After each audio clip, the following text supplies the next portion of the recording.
All right. The title of this video is Why Great Drivers and Great Traders Think Alike. Patience, process, and risk control. All right. So after doing more than 32,000 rides, I've learned a few things that maybe people outside the industry never fully understand. Rideshare driving is not just about driving, it's about judgment. I mean, we make hundreds of decisions every single week, like what day should I drive? Should I drive in the morning? Should I drive in the middle of the day? Should I drive in the evening? Which ride should I accept? Is this a good ride? Is that not a good ride? Should I enter the airport queue? Should I stay out another hour or call it a day? Is this bonus worth it? Is it worth it to hang out by like a concert or something? I remember working San Francisco during SantaCon, and I was like, do I want to be picking up drunk Santa Clauses? Well, that's a decision. I did, picked up 4 people, and they were pretty hammered, and I got a story to tell, but they didn't puke in my car. But it's a decision you got to make. How much grief do you want to put yourself through? Well, that kind of analysis that you got to do, quick analysis, is very similar to what you have to do when you do day trading. So this video is going to make a comparison between day trading and driving, and at the end I'm going to share with you an opportunity for those of you that might be interested in kind of putting your toe in the water of day trading. So stick around for that. So all that and a whole lot more coming up.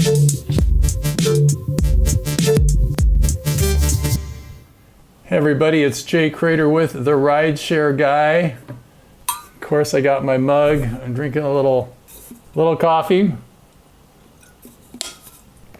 Okay, so by way of background, I retired from rideshare driving about over a year ago, and I've thrown everything into day trading. And I thought, I kind of think this is something that would be great for drivers, because drivers already think a lot like day traders. And since AI's coming and who knows how long driving is going to be something we can actually get paid for, why not share something with the Rideshare Guy audience? Into it. So, number 1, patience is a money skill. Patience is a money skill. So drivers often feel like they need to stay moving, right? But if you've been around for a while, you realize, no, you don't need to. You can be patient and just wait for the good rides. You don't have to be driving. You can just pull over and wait for the ping. And that's the same kind of philosophy you have to have when you're day trading. You can't make it happen. You got to just wait for the right, what are called setups. And when the right setup appears, you take action. It's like when you get a ping and you go, okay, this is how I used to do it. Okay, I like where I'm going. I'm going to end up in a good neighborhood, and I'm going to make $33 or whatever, as long as it's over $30 for the total amount of time I'm going to be driving. Okay. And, that was it. So I had a few basic things I needed to clear up, and that determined if I was going to take the ride or not. Exact same thing with day trading. Okay, number 2, process beats emotion.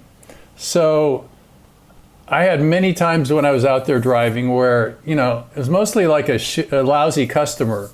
Or I remember like at 11:30 at night getting a flat tire, and I was like, oh man, I was going to drive all night.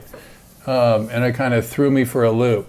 Well, that not allowing or dealing with emotion is the same kind of skill that you need when you're doing the day trading, because you can make a perfect setup and the market goes against you. You're not going to get them all, and you got to learn to just relax and realize that in terms of probabilities, it's going to work out.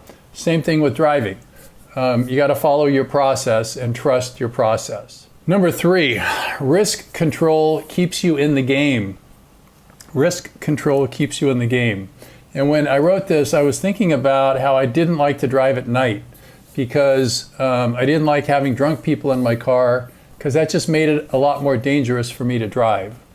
The other thing you got to consider too is, what neighborhood are you going to end up in? In the San Francisco Bay Area, there are definitely some areas you don't want to spend a whole lot of time in, because Well, geez, I remember one time I was in what's called the Tenderloin, and someone just came up and kicked my car and put a dent in it. So the same thing is true with day trading, where you need to know what your risk is even before you get into a trade. Number 4, not every opportunity is worth taking. All right, so a lot of times this happened to me. You know, I would take a ride and I would think, okay, I'm making good money. But I forgot to think about, well, I'm going to be deadheading, you know, from there all the way back. So while I might have made, you know, $40 per hour on the trip, the ride back, you know, turned it into $20. So that was an opportunity that was not worth taking. Same thing is true with day trading. You're going to see different opportunities, different setups, and only certain of them are going to be worth your time, worth risking your capital. So you got to learn how to assess which opportunities are worth it and which opportunities are not. Number 5, and finally, your mindset determines the results. Isn't this true? The more you drive, the more you realize that how you think about driving impacts how much money you make. You can't just go out and drive and pick up everybody who pings you. I mean, you can, but you know, instead of making $30 or $40 an hour, you're going to make $20 an hour because you're going to get a lot of really crap rides. The same thing is true with day trading. You need to really be very laser focused. Okay, so this next little section is called Why I Created Day Trader Dojo. Well, I don't know, some of you might remember I had a podcast called the Rideshare Dojo. And I used to interview drivers and people in the industry. And as I got involved with day trading, I thought, Day Trader Dojo. And sure enough, daytraderdojo.com was available. So that's the website. And what I'm showing you now is if you're interested, I offer this free 10-part course. It's about 100 minutes.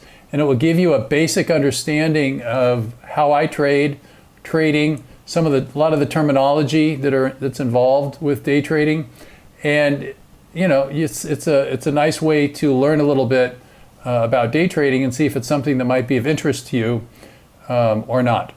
You also get a newsletter which I send out once a week. All right, so it's just daytraderdojo.com, and you know, we'll put a link, I believe, down below the video as well. So key takeaways. So the best drivers and the best traders understand patience. Yes, patience. They wait for better conditions. They wait for the best rides.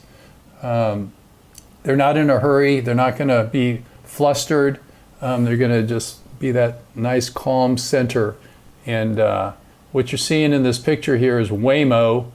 And that's the only thing about rideshare driving now is how much longer will we be able to do it? You know, when I first started back in 2016, they were talking about driverless cars, and it seems so far into the future. And now in San Francisco, you see these cars all over the place. And it's just going to get more and more prevalent as time goes by, as AI gets smarter, as technology gets less expensive. So I started to think, you know, back at the pandemic, what could I do that an AI can't do, and that I could do until I turn 90, which is in 23 years from now. So that's how I decided to get interested in day trading. So those are the key takeaways. If you want to begin to explore day trading in a free and a thorough way, check out my weekly newsletter and the free 10-part day trading video course at daytraderdojo.com. Thanks for listening and watching. Go out and have a great day. Go tell someone you love them. Be safe out there on the road. This is Jay Crater saying, see you next time. See you further down the road. Bye for now.